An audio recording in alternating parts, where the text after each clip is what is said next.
Salve, salve família! Estamos mais uma vez aqui, eu vou fazer uma aula para vocês aqui, explicar um pouquinho sobre renda passiva e renda ativa, qual a diferença dessas duas rendas aí. Vamos lá! Primeira coisa, eu vou ter que dar uma base conceitual para vocês aqui. O que é renda ativa? Renda ativa é tudo aquilo que você, toda aquela renda adquirida ou vinda através de algum esforço seu. Tá? Então assim, você trabalhou para alguém, você vendeu suas horas, você vendeu alguma coisa na rua, você se esforçou, teve algum esforço seu por trás ali para gerar aquela renda, tá? Então quando você vai fazer um serviço para uma pessoa, quando você trabalha para uma empresa, quando você vende alguma coisa, seja na rua, seja na internet, seja o que for, isso tudo são rendas ativas, porque você está se movimentando para gerar aquela renda. Então renda ativa é aquela renda que você trabalha para poder ter aquela renda. Então eu vou só colocar no quadro aqui, nós vamos fazer um uso de um quadro aqui para poder ficar um pouco mais fácil de exemplificar, tá? Então vou fazer aqui, ó, um quadradinho simples, e esse quadradinho aqui eu vou exemplificar ele como com o Azinho aqui, ó, de renda ativa, tá? Então aqui é toda a minha fonte de trabalho, então aqui eu vou trabalhar para ter essa renda, é um esforço, eu faço um esforço para gerar essa renda aqui. O que é renda? Renda é todo aquele recurso, né, dinheiro que entra para mim. Esse dinheiro pode entrar tanto da forma ativa como da forma passiva, tá? Tá, começamos a falar sobre renda passiva. Então o que seria uma renda passiva? Eu vou colocar de verde aqui, esse outro quadradinho aqui, tá? Que ele vai exemplificar para a gente, vou colocar um P, que é a renda passiva. O que é uma renda passiva? Você, como o nome já diz, né, o primeiro nome, renda ativa, você tem que fazer uma atividade, é um esforço. Renda passiva você não faz atividade alguma, ela vem para você. E como que a renda passiva vem para você? Ela vem para você através de um ganho de alguma coisa que você fez. Você pode ter uma participação numa empresa, você pode ter royalty, direito a royalty, você pode estar recebendo rendas de aluguel, você pode estar recebendo renda por algum direito que você fez, um direito autoral, uma música, uma arte, um livro que você escreveu, alguma coisa assim, você está recebendo dinheiro sobre aquilo. E também sobre investimento, né, dividendos, né, que são pagos através de investimento que você pode ter. Então essa renda passiva é uma renda que vem para você sem trabalhar. Então uma vem trabalhando, a outra vem sem trabalhar. Agora um detalhe muito importante aqui, é impossível você ter renda passiva se ela não for construída através da renda ativa, a não ser que seja por herança, claro, né? Vamos supor, um tio distante morreu, alguém deixou uma herança e você recebeu aquela grana, aquele dinheiro todo, ou um patrimônio que você tenha recebido, seja participação acionária numa empresa, onde essa participação te paga dividendos, seja sei lá, uma carteira de ações que essa pessoa deixou para você, essa carteira de ações te paga dividendo, seja alguns imóveis alugados que essa pessoa deixou para você, você está recebendo os aluguéis, você não trabalhou para gerar essa renda passiva. Você herdou essa renda passiva, é só nesses casos, tá? Mas mesmo assim, a pessoa que construiu essa renda passiva, o seu tio, a pessoa que faleceu, que deixou alguma herança para você nesse exemplo que eu estou dando, tá? Ele trabalhou.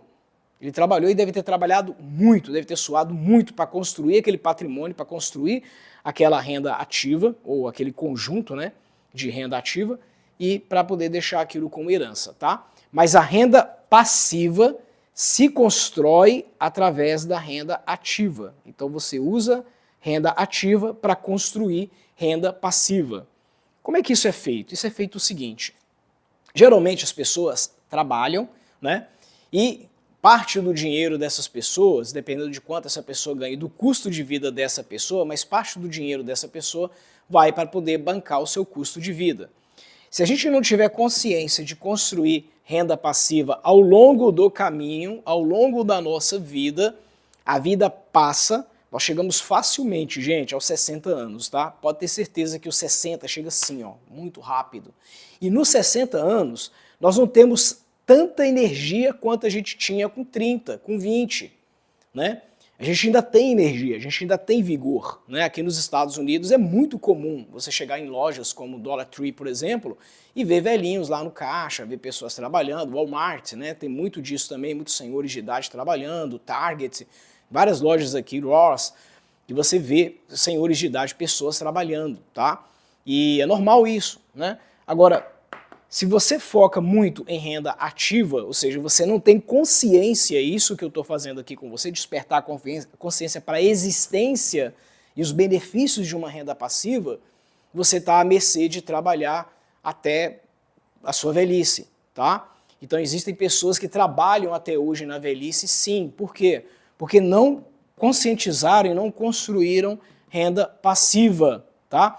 André, uma pessoa com, sei lá, com 60, com 70 anos, ela pode construir renda passiva? Pode. Vai ser um pouco mais difícil, vai ser um pouco mais demorado, vai ser um pouco mais suado, mas ela consegue construir renda passiva sim. Todo mundo consegue construir renda passiva, desde que tenha 3 coisas básicas que eu vou mostrar aqui para vocês. A primeira base para a construção de renda passiva, tá? É o quê? A primeira base é uma coisa chamada educação financeira.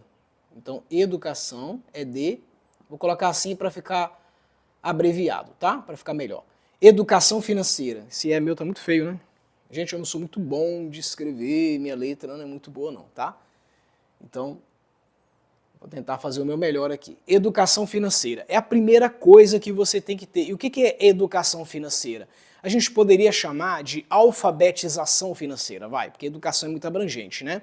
A gente geralmente fala para uma pessoa que ela é sem educação quando ela é desrespeitosa com alguma coisa, quando a atitude dela é uma atitude ofensiva, é uma atitude desrespeitosa. Nós chamamos a pessoa de sem educação.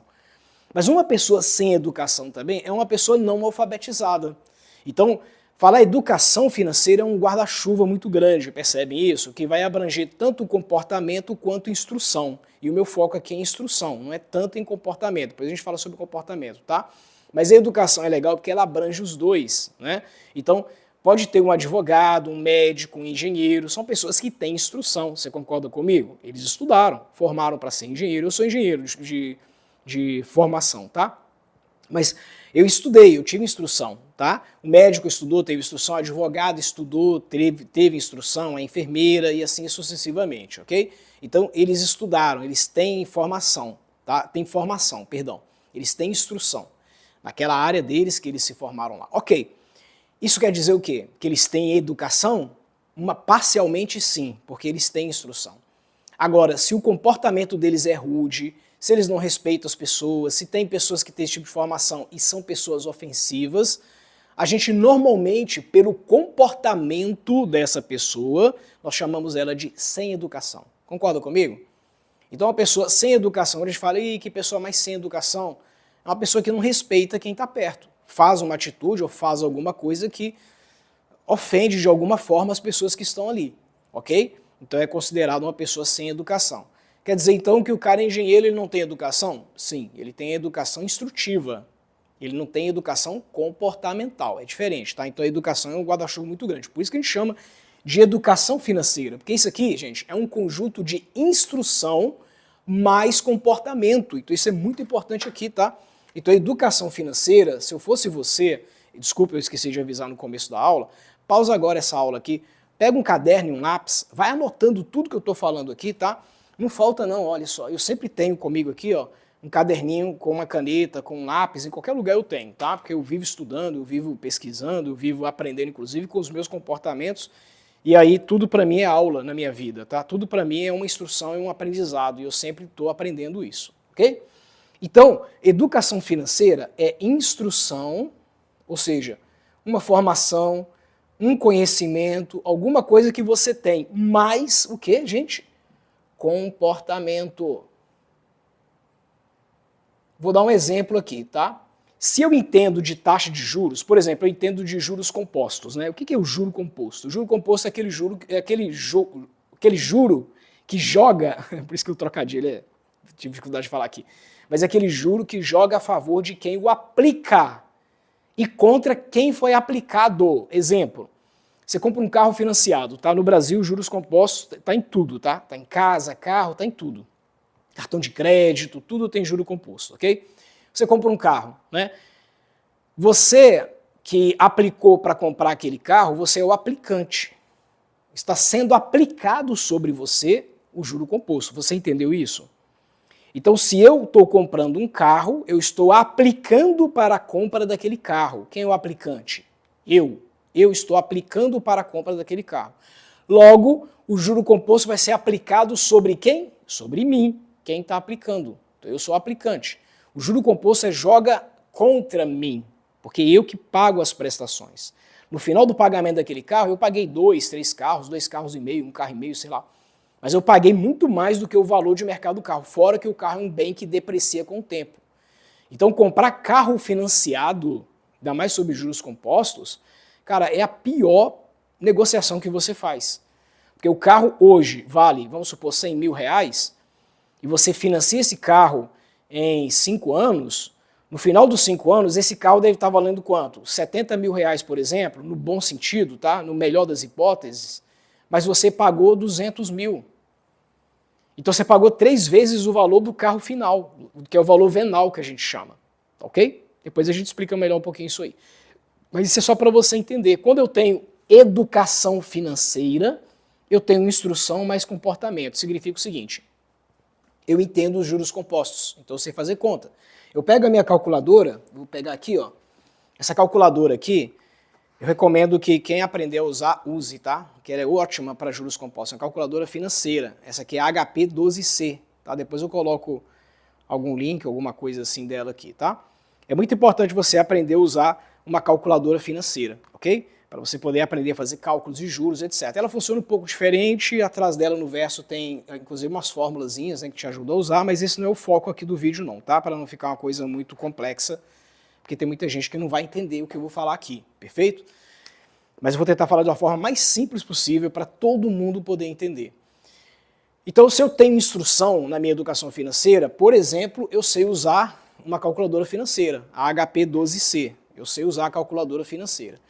Então, se eu sei usar a calculadora financeira, logo eu vou conseguir fazer cálculos aqui para ver se eu estou bem, se eu estou mal, se eu estou legal, se eu não estou, tá? Se eu posso fazer essa dívida, o comprometimento dessa dívida ao longo prazo, se esse bem é um bem interessante para ser financiado, se não é melhor eu ficar com meu carrinho velho até eu juntar uma certa grana e trocar para um carro um pouco melhor, mas pagar à vista, né? Então eu vou conseguir pensar racionalmente e não emocionalmente, como um dos vídeos que eu falei para vocês, para tomar uma decisão muito mais inteligente, uma decisão muito mais assertiva.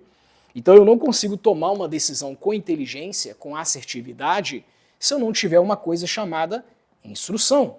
Eu falei que eu sou engenheiro de formação, mas eu trabalhei na área de tecnologia desde 14 anos de idade, eu sou programador, desenvolvedor de software, né? Então, a lógica sempre teve na minha vida. Eu, como uma pessoa de ciência exata, eu era muito ruim em matemática no meu ensino fundamental, eu colava demais, eu já repeti ano, eu fui terrível, né? Da 8ª série em diante, eu me descobri dentro da matemática, eu me descobri dentro da ciência exata e dos cálculos, né? Então eu estudei, passei no Cefet, né, que é o Centro Federal de Tecnologia, no Brasil tem, né, no Brasil na verdade foi no Brasil é cheio disso, né, tem vários estados que tem o Cefet. E a partir dali, gente, eu me descobri dentro da ciência exata, dentro da lógica, dentro desse mundo todo, e aprendi a ser um pouco mais racional nas minhas decisões, mas mesmo assim eu tomava ao longo da minha vida decisões com base na emoção, não tem jeito, a gente é humano, né? Mas não quer dizer que você tomar decisão na base emocional vai te desmerecer por algum motivo, tá? O importante é você sempre ser o quê? Racional, sempre ter essa instrução em mente. Então conhecer juros compostos, conhecer como é que funcionam as taxas de financiamento, como é que funciona a depreciação de um bem ao longo do tempo, tá? Isso vai te ajudar, inclusive, jogar os juros compostos ao seu favor. O que é jogar o juro composto ao meu favor? Ao invés de eu financiar alguma coisa, por que eu não sou financiador de algo? Por exemplo, quando você vai investir no mercado, por exemplo, de ações, no Brasil você tem ações preferenciais e ordinárias, né? Ações, fragmentos de uma empresa, é participação de uma empresa. Por exemplo, eu vou investir em ações, vou comprar a Petrobras, que é a mais falada, né? Eu gosto muito de Gerdau, mas beleza. Vamos lá, comprar Petrobras. E aí eu compro algumas ações da Petro, eu sou o quê? Eu sou, entre aspas, sócio daquela empresa. Dependendo da minha cota, eu não vou ter direito a voto ou alguma coisa, mas eu vou ter direito a uma coisa chamada dividendo. Vou ter direito a uma coisa chamada participação nos resultados daquela empresa. Então, se a Petrobras performar muito bem ao longo do tempo, que eu sou investidor, que eu tenho ações naquela empresa, então essa empresa vai me pagar dividendos. Isso acaba sendo, os dividendos, é um exemplo de quê? De renda passiva. Eu não trabalhei para ganhar aquilo, eu só botei dinheiro lá, comprei ações, aqueles dividendos foram rendendo, me gerando mais dinheiro. Então, esse dinheiro, esse resultado daqueles dividendos sendo pagos, eles são o quê? Eles são renda passiva. Ah, André, eu comprei a ação na baixa e vendi na alta. O nome disso é trading. Tá? Eu não recomendo que você, se for mexer no mercado de ações, faça trade. Tá? Trade não é legal. Não conheço ninguém que ficou rico com trade, ok? Trade é comprar na alta, vende na baixa. Ah, André, eu vou comprar ações da Petrobras agora não, porque as ações estão muito caras, vou esperar abaixar para valorizar. Mais tarde eu falo um pouco melhor sobre isso, mas assim, você tem que pensar em ações como aposentadoria, tá? Quando você compra ações de uma empresa, não pense em vender aquelas ações. Pense nos dividendos que aquelas ações podem te dar. Tem um cara chamado Luiz Bazzi, ele é brasileiro, tá? É o Warren Buffett do Brasil, que as pessoas falam. Quem não sabe quem é o Warren Buffett é o homem mais rico do mundo em investimentos, ok? É o cara que mais investe no mundo. Então, o Luiz Bazzi é o, entre aspas, o Warren Buffett do Brasil, ok? É o homem mais rico do Brasil na área de investimentos, mais em bolsa de valores e etc. E o que o Luiz Bazzi compra? Ele fala que não compra ações. Ele fala que ele compra ativos de riqueza. Tá? O que é ativo de riqueza? É o potencial que uma empresa tem de valorizar. É o potencial que uma empresa tem de dar um resultado positivo. Tá? Então ele olha o presidente da empresa, ele olha os projetos da empresa, ele olha se esses projetos são de longo prazo, o retorno benéfico que esses projetos têm, risco Brasil dessa empresa, que isso é muito importante também olhar, repercussão dessa empresa no mercado internacional, potencial de alavancagem de crescimento, potencial de expansão, ele olha todas essas coisas. Quando ele vê esses valores e se essas coisas estão alinhadas, para ele é uma empresa boa de se comprar, dane-se, desculpa a expressão, o valor da ação dessa empresa, porque ele não compra a ação, ele compra o ativo, ele está interessado em receber o dividendo. Quanto essa empresa vai pagar para ele mensalmente, trimestralmente, quinzenalmente, semestralmente, anualmente, dependendo da periodicidade que as empresas pagam dividendos, ok? Então ele está de olho nisso aqui, ó, renda passiva. Ele quer saber o seguinte: eu tenho grana naquela empresa, quando que ela vai me pagar? Eu tenho, por exemplo, ações Apple, eu tenho Tesla, eu tenho Microsoft, eu tenho Oracle, eu tenho ações daqui, né, dos Estados Unidos, né? Então eu compro essas ações, mas eu não penso nessas ações no sentido de, ah, a Tesla valorizou, vou vender as minhas ações da Tesla. Isso é trade, gente. Isso é trade, tá? É como se você comprasse casas para alugar, você não compra casa para vender. Ah, a casa valorizou, vou vender a casa. Tudo bem, o nome disso é realizar. Você vai realizar o capital investido, tá? Mas se você realizar o capital investido, você não vai ter mais aquela casa para alugar. Então eu prefiro pensar na recorrência, no recebimento, do que pensar na valorização. A valorização ela é importante sim, tá? Em determinado momento estratégico, vou dar outro exemplo do Luiz Bazzi, né? Ele, não vou falar o nome da empresa para não denegrir aqui, tá? Ele tinha ações, muito dinheiro investido numa empresa X, tá? Empresa que trabalha com amianto, né? Já até comecei a dar uma dica aí. E ele foi para uma outra empresa de papel e celulose. Por quê? Porque a empresa de amianto estava se descobrindo na época, nos estudos, que o amianto poderia ser causador de câncer, poderia ser cancerígeno. E ele preveu que a mídia podia bater muito forte nisso. E se batesse muito forte nisso, as vendas de telha de amianto poderiam cair. E se elas caírem, as ações daquela empresa iam cair, e se as ações caírem, não pagam dividendo. É esse o impacto da desvalorização da empresa ou na performance da empresa. Nos dividendos. Os dividendos é que tem impacto nisso. Presta atenção. O que ele fez? Estrategicamente, ele pensou isso, ele pensou, cara, eu vou para uma outra linha. E aí tinha uma empresa de papel e celulose que estava crescendo, mas estava com um projeto bem legal. Para cada árvore, ela plantava mais 5 na época, né? Hoje é mais, tá? Então ela tinha uma consciência ambiental muito legal, muito interessante, o que é uma jogada benéfica para as pessoas, para o governo, para o país, etc. Né? Fora que era uma empresa que estava expandindo, ou seja, estava dando muito lucro. Então era muito mais interessante ele tirar dinheiro de uma empresa que o projeto dela estava morrendo e investir essa grana numa outra empresa que o projeto era muito mais escalável. Então faz sentido você vender, liquidar, realizar o lucro nas ações quando está na alta, mas para trocar de uma empresa, fazer um change. Eu vou buscar um dividendo que tem um lifetime value, né, um LTV maior, que tem um tempo maior de perduração. Isso tudo aqui que eu estou falando para vocês, anotem, por favor, dê pausa no vídeo, volta o que eu falei, peraí, deixa eu dar pausa aqui, só para anotar isso que o André falou, entendeu? E anotem isso tudo aqui está dentro apenas de instrução, que é uma parte da educação financeira. A educação financeira tem duas partes. Primeira parte, instrução, segunda, comportamento. Então isso tudo aqui, ó, estou falando de instrução, ok? Uma pessoa instruída financeiramente, como que ela age, ok? Agora, a instrução, ela gera o quê? O comportamento. O que é o comportamento? É como eu vou reagir, não é agir mais, é reagir a determinados eventos que ocorrerem, tanto no mercado, como na minha vida, como na vida dos outros, etc. Eu falei num dos vídeos sobre a matriz SWOT, né? A matriz SWOT, eu tinha falado antes lá sobre procrastinação, ela é uma matriz que tem um quadrante dividido em 4 partes. Essa primeira parte aqui, ó, são fatores internos, FI. Essa segunda parte aqui, ó, são fatores externos, FE. Então aqui você tem aqui você tem forças e você tem fraquezas, o FF, ok? Do outro lado, nos fatores externos, você tem ameaças e oportunidades. Na parte de baixo você tem o negativo, que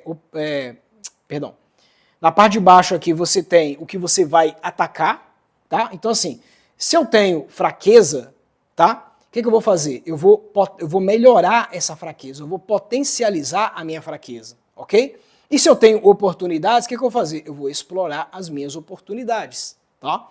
Se eu sou fraco, o que eu vou fazer? Eu vou melhorar aquele ponto que eu sou fraco. Vou colocar um Mzinho aqui, tá? E se eu tenho ameaças, o que eu vou fazer? Eu vou colocar um outro M aqui, eu vou mitigar as minhas ameaças. O que é mitigação?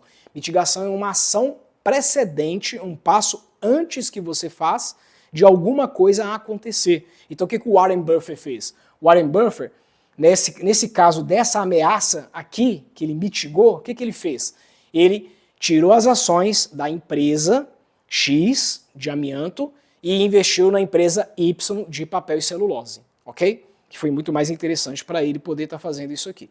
Então essa jogada só é possível quando você tem uma coisinha chamada instrução dentro da educação financeira. Porém, essa reação que ele teve aqui, vendo o mercado, foi um comportamento. Então, um comportamento ele anda ligado com a instrução. O comportamento faz com que você pense em algo e tome uma ação, tome uma atitude sobre aquilo. Por exemplo, ao ver uma oportunidade de mercado, né, está sendo listada na bolsa uma empresa nova, por exemplo, quando a Nubank, né, começou a listar ações na bolsa, a Nubank ela entrou, o Banco do Brasil fez isso muitas vezes também, né, com os papéis no IPO. IPO é o lançamento da ação, né, na Bolsa de Valores, né, quando ela vai estrear, né, ela vai inaugurar as suas ações na Bolsa de Valores. Então ela começou no IPO. Toda empresa que lista suas ações pela primeira vez, ou seja, faz um IPO, as ações geralmente têm um preço base, tá? É um preço bem interessante para poder entrar. Então, quem olhou para o Nubank na época e viu, poxa, é uma fintech legal, está crescendo, aberta, mente aberta, tem uma probabilidade muito grande de ganho de mercado, tem participações em alguns projetos bem interessantes, etc. Ou seja, você faz aquela análise pensando, por exemplo, como o Luiz Base, você teria comprado, é uma oportunidade, você teria comprado algumas ações do Nubank, que hoje, gente, acho que está 4 vezes mais valorizada do que na época do IPO. Então, quem investiu na época, hoje, tem uma graninha bem legal lá, tem um patrimônio bem legal lá, fora os dividendos, né, que está recebendo. Isso é oportunidade, ok? A ameaça diante de uma empresa faz com que você troque de empresa. A oportunidade diante de uma empresa ou de um investimento faz com que você participe daquele investimento. Minha fraqueza. Se a minha fraqueza, por exemplo, foi medo de investir, medo de colocar alguma coisa, eu preciso trabalhar esse medo. E aí eu vou procurar ajuda, eu vou procurar algum lugar que eu tenho para fazer isso aqui, tá? E se a minha força, nesse caso, for o poder analítico de decisão, eu vou potencializar isso, tá? Então, no pezinho de potencializar, eu vou fazer com que eu consiga pensar um pouco mais rápido, que eu consiga ter ferramentas que conseguem me dar informações de decisão um pouco mais rápidas, tá claro? Então isso aqui, gente, é só uma instrução básica para a gente poder entender como é que funciona a educação financeira. Educação financeira, ela age com instrução e com comportamentos. Tá claro isso aí, pessoal? Nos comportamentos, por exemplo, alguns exemplos, se quiser até anotar isso aí é importante, eu posso citar alguns exemplos aqui, tá? Eu vou trocar de carro. Então eu posso fazer 3 perguntinhas básicas. Primeiro, por que eu vou trocar de carro? Eu preciso me convencer, me justificar. Então vamos supor que eu tenho um sedã e eu vou trabalhar com entregas na Amazon ou com alguma coisa assim e eu preciso de um carro um pouco maior. Então meu carro é um sedã. Sedã só tem porta-mala e o banco de trás para poder usar. Tá? Eu vou trocar porque eu preciso de um carro maior. Não, tudo bem, justifica trocar por um carro maior. Mas você precisa fazer isso agora? Segunda pergunta. Primeira, por quê? E segundo, tem que ser agora? Tem que ser nesse momento? Pensando bem, cara, vou fazer entrega, meu carro é sedã, suponho que eu tenho um Corolla, né? A mala do Corolla dá para levar alguma coisa e no banco de trás e no banco do passageiro eu consigo levar outras coisas. A resposta é não, não. Dá para esperar sim, dá para mim poder ir trabalhando com o Corolla por enquanto. Então, decisão tomada, não comprar o carro, não trocar de carro. Vamos supor que não. Não, gente, eu peguei um lote muito grande aqui, vou ter que fazer 3 viagens, 4 viagens, é inviável, eu estou gastando muita gasolina, perdendo muito tempo, e se eu tiver um carro maior, justifica. Então a primeira pergunta, por quê? Preciso de um carro maior. A segunda, preciso no momento, sim, então está convergindo para trocar o carro, mas tem uma última pergunta ainda.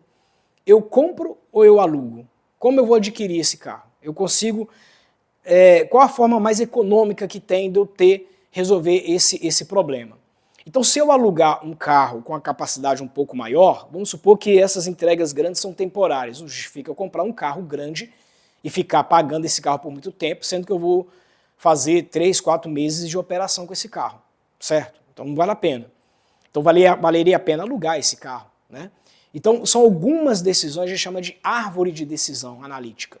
Você vai fazer uma análise para tomar uma decisão racional. Isso está dentro de quê? De comportamento. É um comportamento que você tem de agora em diante para antes de comprar alguma coisa, de investir em alguma coisa, de fazer alguma coisa. Tudo bem? Então primeiro, educação financeira. Segunda coisa, o segundo pilar que é da renda passiva aqui, a gente chama ele de estratégia financeira. O que é uma estratégia financeira? Vamos supor que o cara está morando de aluguel durante um tempo, certo? E precisa juntar dinheiro, né? Então ele tem 2 opções, tá?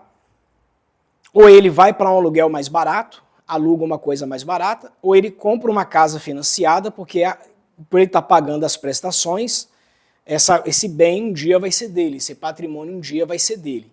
Então ele precisa entender estrategicamente qual a melhor decisão para ele naquele momento.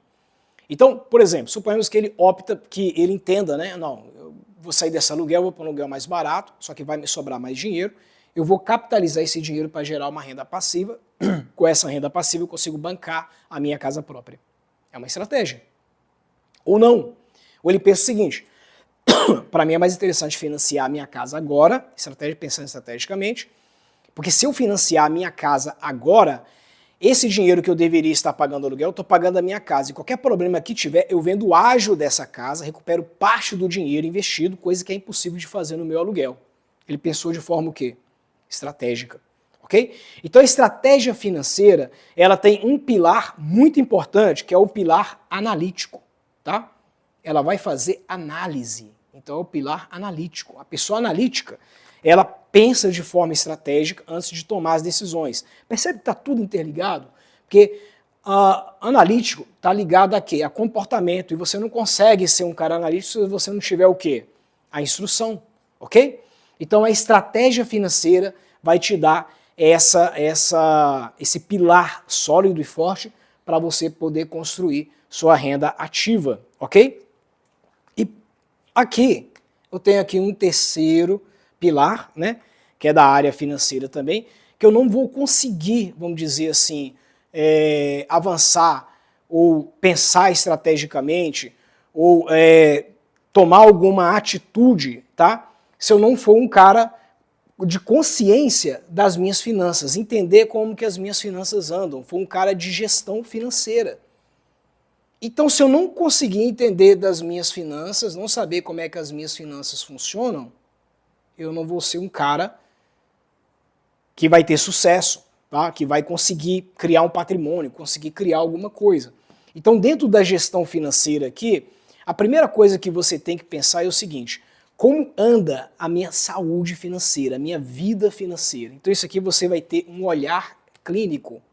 Eu gosto de chamar disso aqui, olhar clínico. Tá? É um olhar bem cirúrgico mesmo da sua vida financeira. Então, olha só. Essa história do cara poder anotar, anota o cafezinho que você toma, anota a comprinha que você faz, o carro que você, enfim, o que você paga ou alguma coisa do tipo. Não, não é isso que eu estou falando, tá? Porque além disso ser chato, gente, ninguém consegue fazer isso por muito tempo. Já pensou, todo dia você está anotando o cafezinho que você gasta, não sei o que esses gurus financeiros aí fora falam? Tá errado, não faz isso não. Antes de fazer isso aqui no olhar clínico, você tem que criar um negócio que eu chamo de planilha de budget. O que é isso?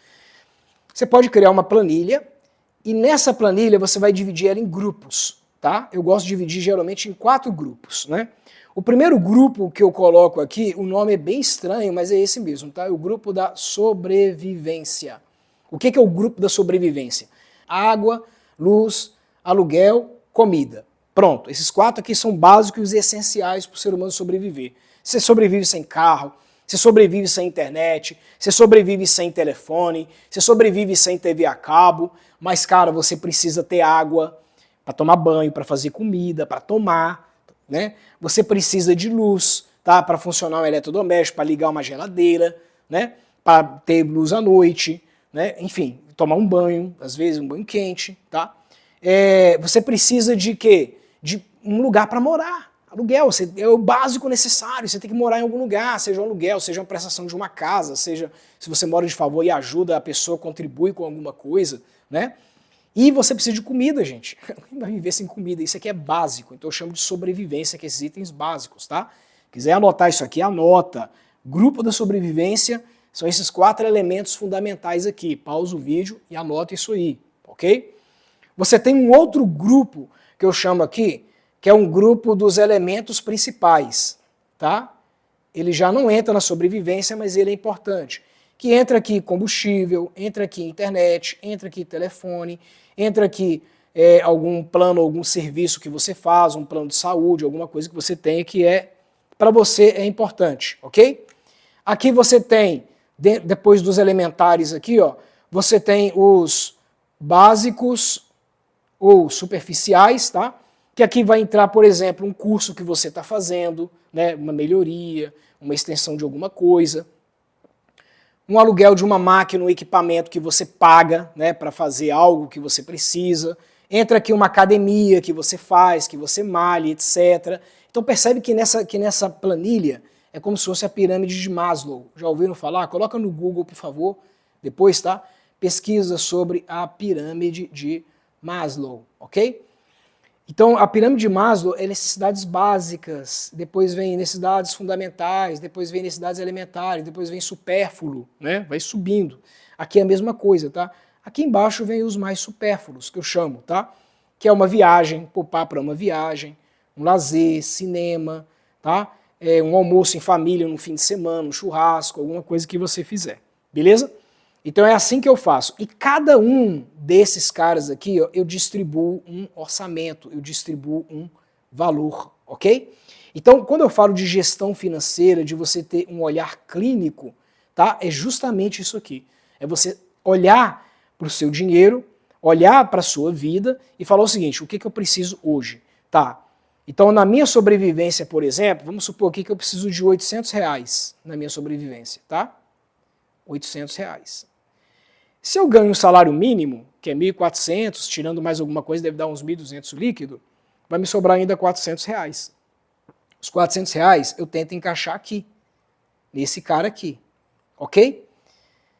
os elementares. O básico e o supérfluo, você concorda comigo que não dá para poder entrar? Então o que eu preciso fazer? Eu preciso aumentar a minha renda. Por quê? Porque eu preciso agora suprir esse e suprir esse outro aqui. Eu preciso de uma academia, eu preciso pagar um plano de saúde, eu preciso de fazer alguma coisa, tá? E sou ser humano, cara, eu preciso viajar com meus filhos, eu preciso dar um presente de Natal legal, eu preciso fazer alguma coisa bacana para eles também. Então o que eu vou fazer? Vou ter que aumentar a minha renda. Isso aqui, gente, eu estou no quadro da renda ativa, tá?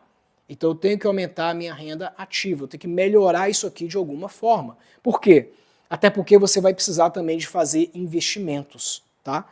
Então, se eu fosse dividir aqui, por exemplo, uma pessoa que já está numa vida mais ou menos estável, vamos dizer que está ganhando lá os seus 5 mil reais, vamos fazer um teste aqui, vamos supor que você melhorou sua renda, você trabalhou na internet, começou a melhorar um pouquinho o seu rendimento, tá? Então eu vou apagar esse quadro aqui, pausa o vídeo, porque o vídeo está gravado, se quiser anotar isso aqui, eu recomendo que você faça isso, tá? Depois que eu faço esse quadro de budget, eu vou fazer uma distribuição financeira, uma distribuição do meu orçamento. Então aqui, ó, você tem uma barrinha, tá? E isso aqui é como se fosse o seu orçamento, como se fosse o dinheiro, né, que entra para você. O que é que eu faço normalmente, tá? 55% dessa barrinha, mais da metade dela, isso tudo aqui, ó, tá? 55% aqui eu jogo para quê? Eu jogo para o meu custo de vida. Então isso aqui vai ser o meu custo de vida. Custo de vida, ok? E aí o que eu faço aqui? Aqui eu já divido uma outra parte aqui, que ela é muito importante. Eu pego aqui, ó, 20% desse dinheiro aqui, ó, e destino a investimentos. Então essa parte aqui vai para investimentos. INVE, vou colocar só INVE aqui para saber que é investimentos, né? Falei que a minha letrinha não é boa. Investimentos, ok? Beleza, então aqui eu já tenho 75% da minha renda comprometida, ok? Então aqui, ó, eu vou pegar aqui mais 20% aqui, ok? E eu vou destinar isso aqui a ações futuras, como lazer, como viagem, como alguma coisa que eu vou guardar para a gente poder fazer uma festa no fim de ano, ajudar alguém, ou algo do tipo, tá? Então muita gente chama isso aqui de reserva de emergência. O pessoal chama de reserva. Eu não gosto de chamar de reserva de emergência. Eu chamo isso aqui de oportunidades. Porque assim, gente, o nome reserva de emergência é um nome muito pesado, negativamente, espiritualmente falando. Quando você faz uma reserva de emergência, para que é aquele dinheiro? Para emergência. Sofreu um acidente, pegou uma doença grave, aconteceu alguma coisa, um caso de morte, sei lá, é reserva de emergência, vai mexer naquele dinheiro de emergência lá, para suprir, a empresa quebrou, eu chamo isso aqui de oportunidade. Por quê? Porque você vai usar aquilo ali para poder mitigar alguma coisa, para poder resolver algum problema, alguma coisa, caso aconteça. É o mesmo sentido? Sim, mas eu chamo de um nome diferente para ser positivo, porque eu quero que tenha mais oportunidades do que ameaças na minha vida. Eu quero construir mais oportunidades na minha vida. E com isso eu chamo isso aqui de reserva de oportunidade, tá? Ok? Então nós já temos aqui, ó, 95% da minha renda aqui comprometida, né? Aqui geralmente na minha vida, na verdade, eu uso 15%, tá? Eu não uso tanto assim não. Aqui geralmente é 15%, tá? E os 10% aqui, ó, que sobrou aqui, esses 10%, eu chamo de generosidade. O que é generosidade? É uma doação que eu faço, é um dízimo que eu devolvo, é uma doação para uma instituição, um órgão, alguém que está precisando, alguma coisa está acontecendo. Então, geralmente eu uso 10% desse dinheiro para isso aqui, ok? Então, isso aqui, custo de vida meu, isso aqui é sagrado, vai investir, vou comprar alguma coisa, eu vou reservar para alguma coisa, para fazer um aporte numa empresa, em algum negócio novo, algo que apareça, ou talvez até ações, né, para mim ter dividendos, etc. Isso aqui é para mim sempre que aparecer uma nova oportunidade de alguma coisa interessante mesmo, alguma coisa que realmente não pode perder, etc. Tá? Ou me socorrer de alguma situação que eu precisar. E isso aqui é o quê? Isso aqui são doações, ok? O que eu posso fazer, o que eu posso ajudar, eu posso, né, entregar para alguma coisa. Inclusive nessa oportunidade aqui, ó, eu posso usar para viagens, posso usar para lazer, para alguma coisa que eu precisar também, tá? Então é desse jeito que eu faço a distribuição hoje em dia do meu orçamento. Se uma pessoa ganha, por exemplo, 5 mil reais, vamos fazer um exemplo prático aqui, vamos supor que o cara ganha 5 mil reais, ok? E tem uma renda disso aqui, né? Então essa renda vem de quê? Vem do salário mínimo dele, de 1.200 que ele trabalha, mais alguma renda que ele faz também na internet, né? Então ele vai ganhar lá uns 3.800 reais na internet, gerando renda na internet, fazendo o make money dele, tá? Então vamos fazer uma conta aqui, ó, peguei uma calculadora para a gente poder fazer uma conta junto, tá? Então 5 mil vezes 0,55, então 55% da minha renda, ou seja, 2.750, vai para o meu custo de vida. Então daqui eu vou tirar 2.750 para o meu custo de vida. Custo de vida, ok? Desses 5 mil aqui, ó, eu vou tirar 20%, que é R$1.000, né? Vezes 0,02, que é R$1.000. Então R$1.000 aqui, ó, vai para onde? Vai para os meus investimentos. Investimentos, M, né? Eu vou tirar aqui agora, aqui, ó, 750, eu vou tirar 15% desse dinheiro aqui, ponto 15, que é 750, e vou jogar isso aqui para quê? Para as oportunidades, que pode ser lazer, diversão, alguma coisa emergencial que eu precisar de socorrer e etc, tá? E eu vou tirar daqui 10%, que no caso 10% aqui é 500, para generosidade. Porque eu sou uma pessoa abundante, conforme um vídeo que eu já falei, tá? Generosidade. Tá? Vamos deixar assim, generosidade. Percebem, pessoal, como é importante para a construção de renda passiva você fazer isso aqui. O que vai te ajudar na renda passiva? Esse verdinho aqui, ó. Esses 20% é o que vai te ajudar a construir o seu patrimônio de renda passiva. Quanto que você vai ter de recebimento ao longo do tempo quando você começar a investir nisso aqui, ok? Então, renda passiva, coloca dinheiro no seu bolso, sem você precisar de trabalhar. Exemplos de renda passiva, vamos pegar aqui agora, o quadro está todo rabiscado, né, galera? Mas não tem jeito, a hora é assim mesmo, tá? Exemplo de renda passiva são aluguéis, já tinha falado isso antes, vamos repetir aqui, tá? São aluguéis, tá? São royalties.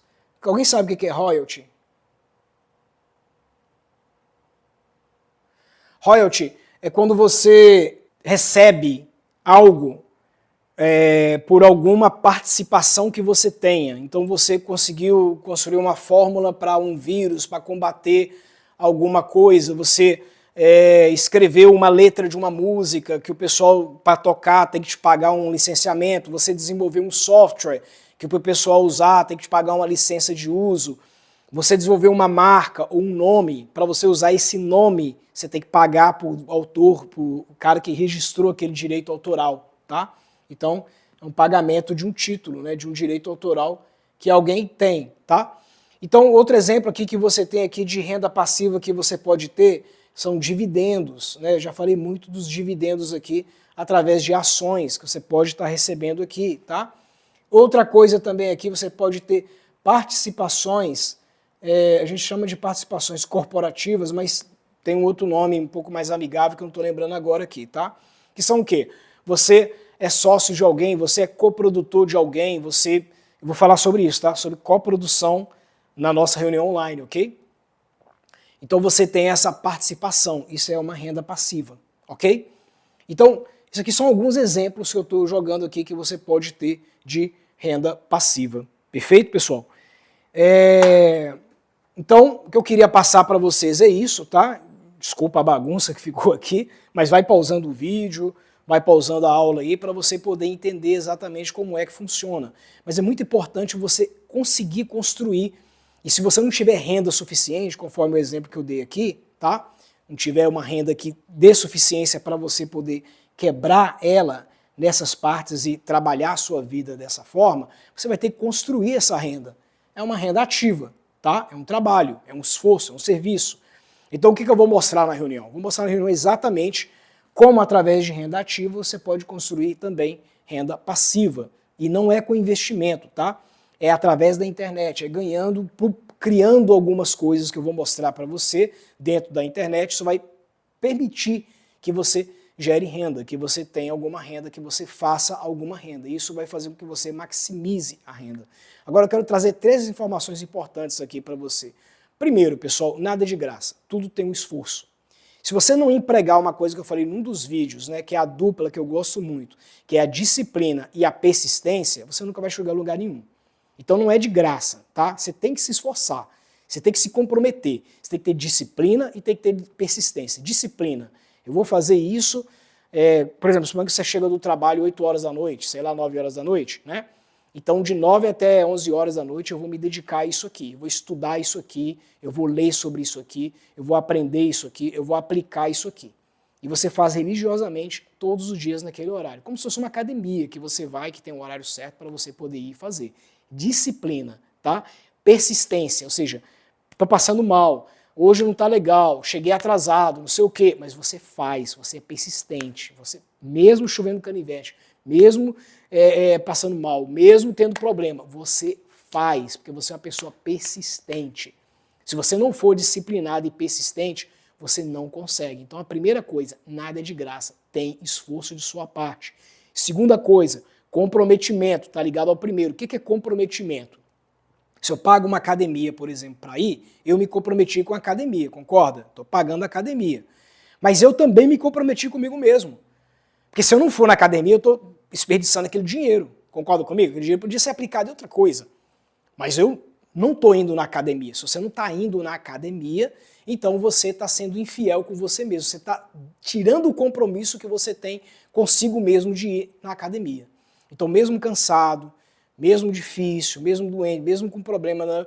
Aqui a minha filha brigou comigo, meu filho brigou com meu pai, não sei o que, não sei o que. O meu patrão, não sei o que, a vida, ó céus, ó dia. Não importa, eu tenho que ir para a academia, porque eu tenho um compromisso comigo mesmo, tá? Então, comprometimento está dentro, fazer o negócio funcionar. E, pessoal, não tem como, pelo menos nesse mundo, uma forma que eu conheço mais forte de você se comprometer com algo se você não estiver pagando algo.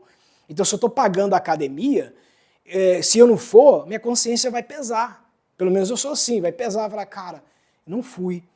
Nossa, eu tô pagando esse negócio à toa, cara, e não tô indo. Não tá valendo a pena. Aí você pensa, eu vou cancelar, que é o pensamento de escassez. Lembra do vídeo de escassez que eu falei sobre isso? Pensamento de escassez.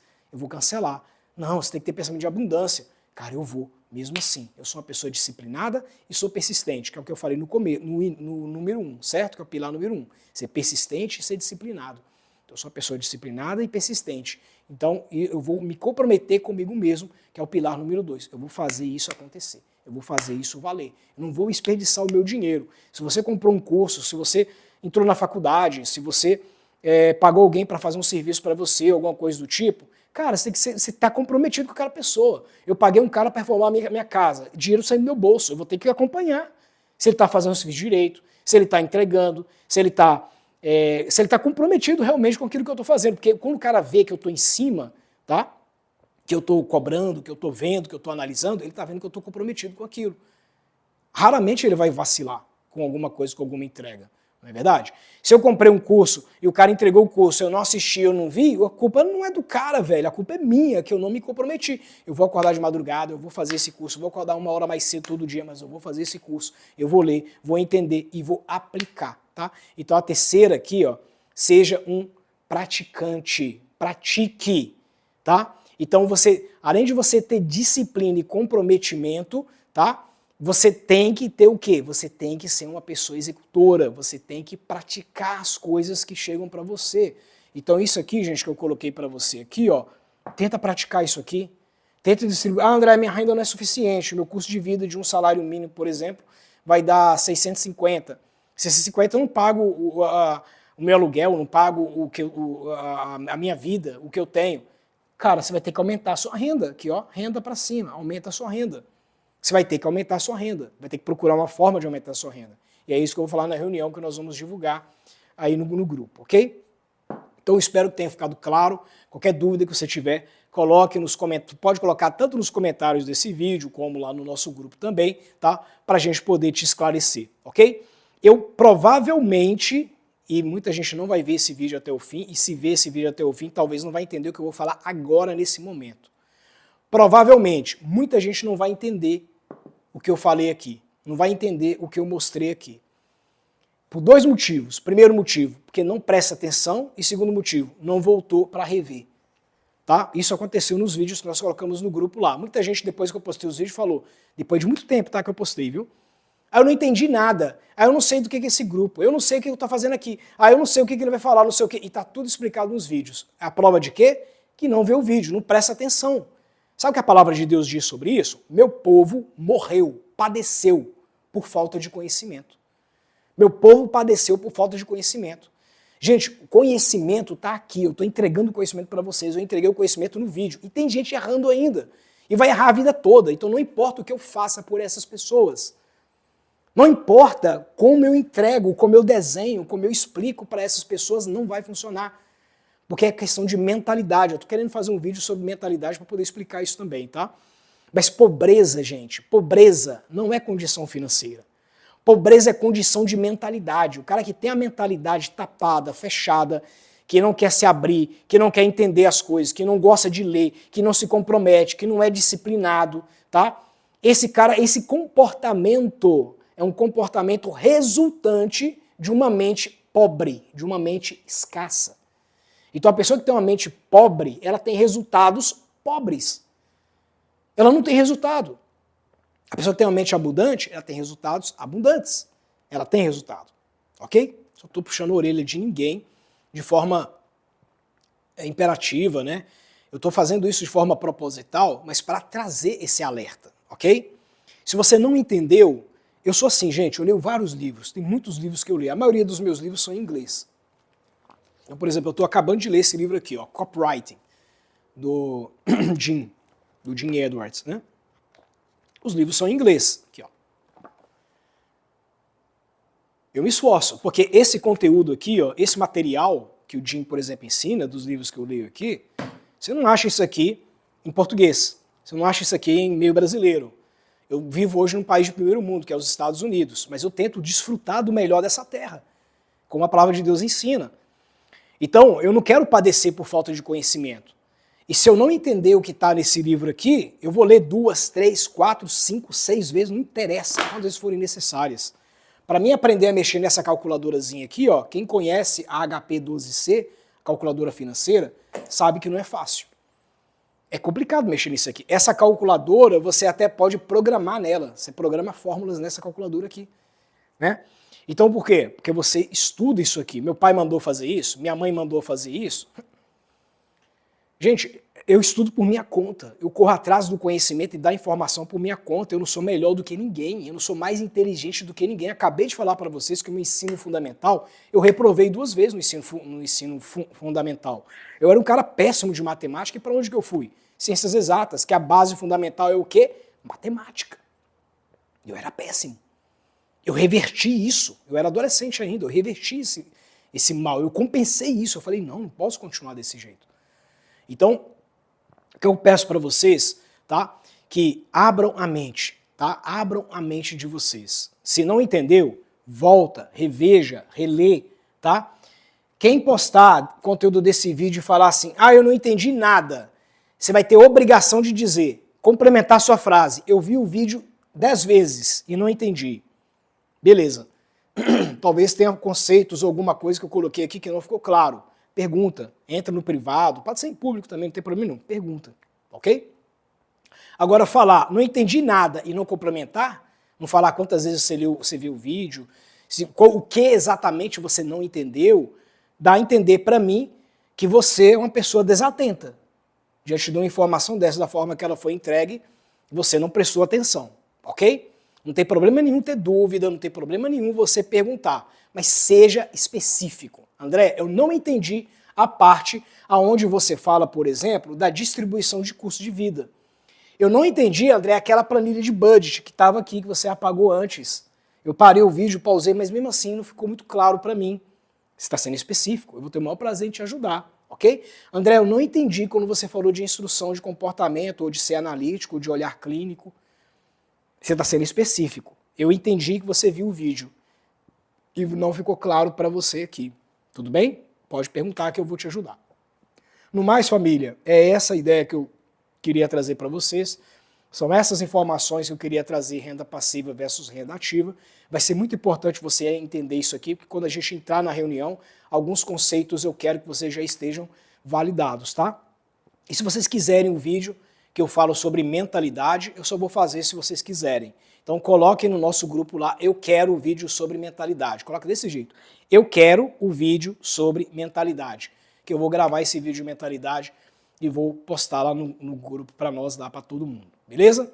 Família, Deus abençoe vocês. Beijo no coração. E nós nos vemos aí na sequência, nos conteúdos aí que eu vou postando aí no nosso grupo. Ok? Um abraço para vocês e até nossos próximos conteúdos e nosso encontro. Tchau, tchau.